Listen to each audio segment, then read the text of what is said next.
The home where 4 students were slain at is still an active crime scene.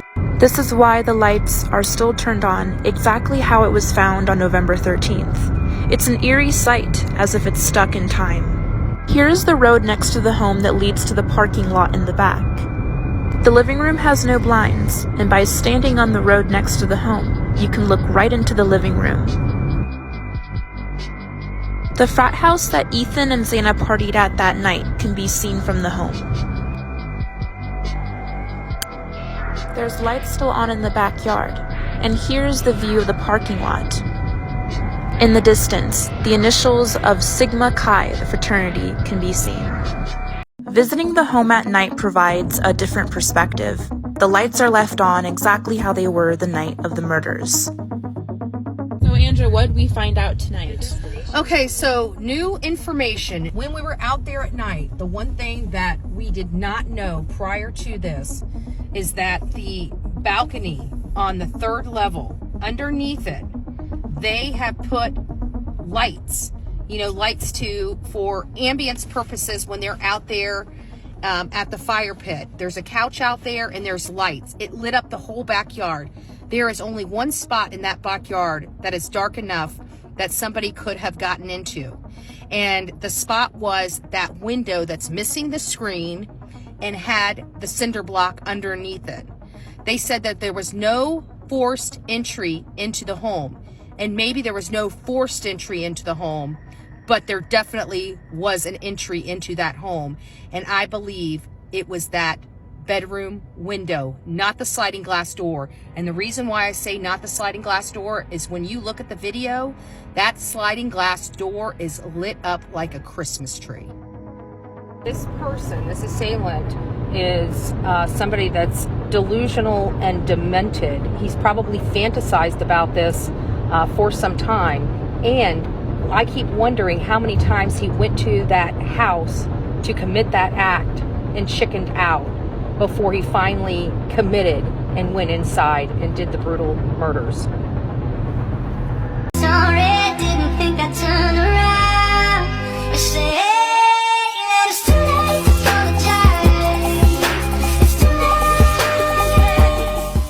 Now a lot of people have been tagging me in this video, so I'm here to explain exactly who this is. The old lady you see on screen right now is actually the real life Granny. If you don't know what Granny is, it's basically like a horror mobile game that's on the App Store right now that's really scary. Her name is Tamara Sansanova, also known as the Granny Ripper or Baba Yaga. She was born on April 25th, 1947 in Uzhur, Russia. She was arrested on July of 2015 for the murder of a 79-year-old woman who she was taking care of. She said she did this because they had an argument over clean cups. She would put her victims to sleep first and then dismember their bodies while they're still asleep. And supposedly she suffers from schizophrenia. After committing the murder, she then dismembered the old lady's body with a hacksaw and dumped her near a pond behind her apartment. Security footage also captures the moment where she disposes of the body. She can be seen dragging big black garbage bags. She also kept a diary where she documented every murder she has done for the span of 20 years.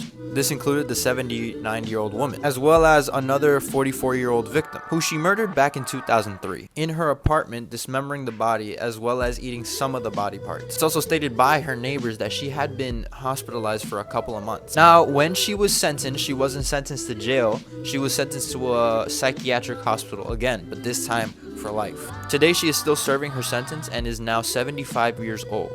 Like and follow for more.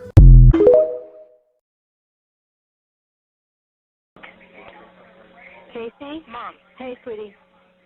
Well, I just saw your nice little cameo on TV. Which one? What do you mean, which one? Which one? I did 4 different ones, and I don't know. I haven't seen them all. I've only seen 1 or 2 so far. You don't know what my involvement is and stuff? Casey? Mom. What? No. I don't know what your involvement is, sweetheart. You're not telling me where she's at. Because I don't fucking know where she's at. Are you kidding me? Casey, don't waste your call to scream and holler at me. Waste my call sitting in, the jail? Whose fault is bunks are? Whose fault is you're sitting in the jail? You're blaming me that you're sitting in the jail? Not Blame my yourself fault. for telling lies. You mean it's not your fault? What do you mean it's not your fault, sweetheart? If you'd have told them the truth and not lied about everything, they wouldn't do me a favor, just tell me what Tony's number is. I don't want to talk to you right now. Forget it. I don't have his number. We'll get it from Lee because I know Lee's at the house. I saw Mallory's car was out front. It was just on the news. They were just live outside the house. I know they were. Well, can you get Tony's number for me so I can call him?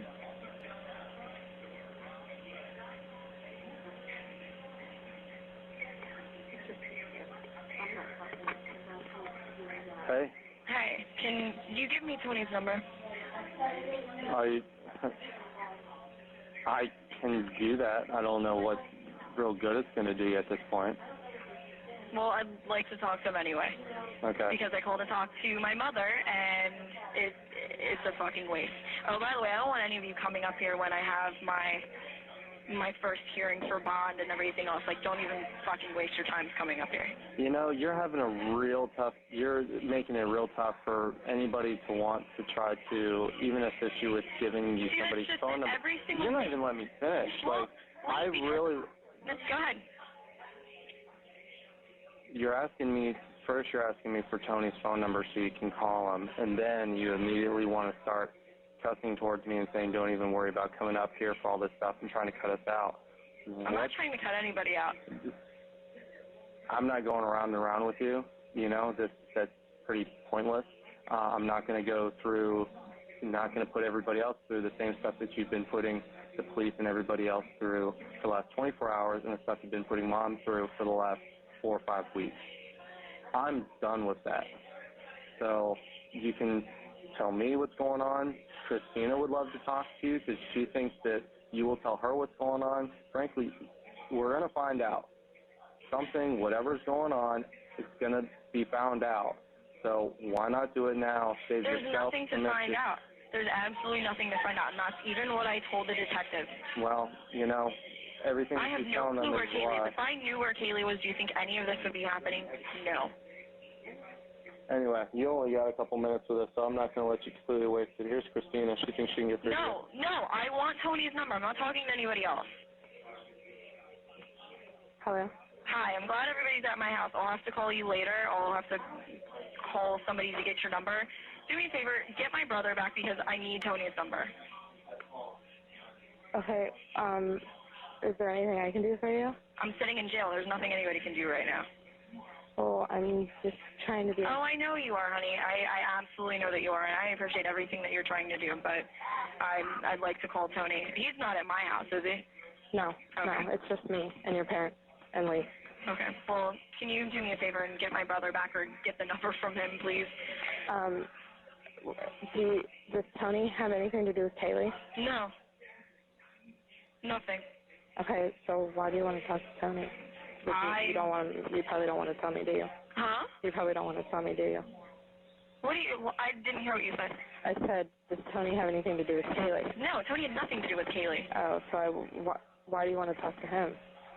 You probably don't want to tell me. He's my boyfriend, and I want to actually try to sit and talk to him because I didn't get a chance to talk to him earlier because I got arrested on a fucking whim today.